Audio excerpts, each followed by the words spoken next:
My son was murdered by someone illegally in the country. They were brought here when they were 4 years old, and then they were allowed to grow up like a wild animal, pretty much. My son was walking home from the mall one day, like everybody's kids do, go to the mall, on Sunday afternoon. We went to a football clinic in Pasadena on the way home. He asked, could he go? I said, yeah, I let him go. I told him, be home by 7. Around 7 o'clock, I called him. He said, I said, where are you? He said, be home soon, Dad. We caught the wrong bus, be there in about another hour. I said, I'll give you a call. I called him again an hour later. Where you at? That's what I always say, where you at? He said, I'm right around the corner, old man. I'll be there in a couple minutes.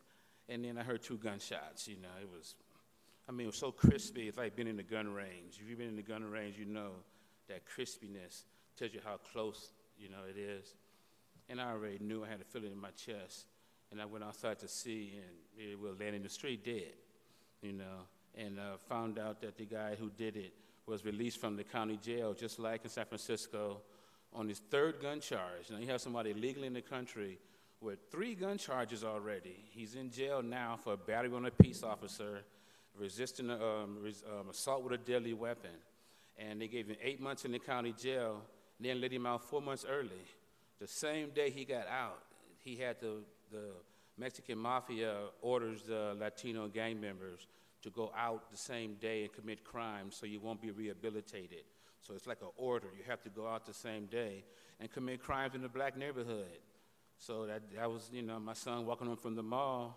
They were coming into my neighborhood to visit a neighbor, saw my son, and ran right over there and killed him just because he was there, and he had a guy in the back seat with him that was there just as a reporter to prove that he got out the car, shot him in the head with a big gun. He had a .45. You can imagine a .45 into a 17-year-old kid's head.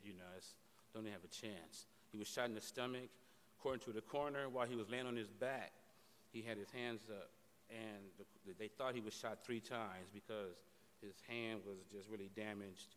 He had a bullet wound in his stomach and in his head. And they found out, according to the coroner, that he was on his back like this, and he shot him through his hands into his head. Now that's the original hands up, don't shoot.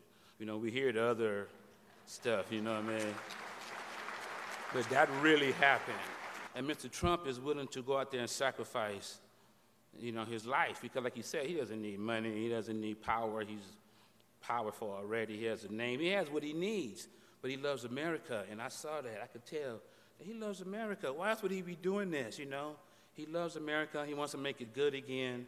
And I tell people all the time, I trust Donald Trump because if he can put himself out there like that for, I just say for black people, because a lot of the Latino and black crime is happening in the black community. It was sort of transformed. It used to be all black. Now it's all Latino. So we're pretty much, in a different land, so to speak. And if he can put himself out for us, then I can trust him and everything else. It's like your dad. He's a loving guy. Come on, you see him on TV, you're fired, but you see him in real life.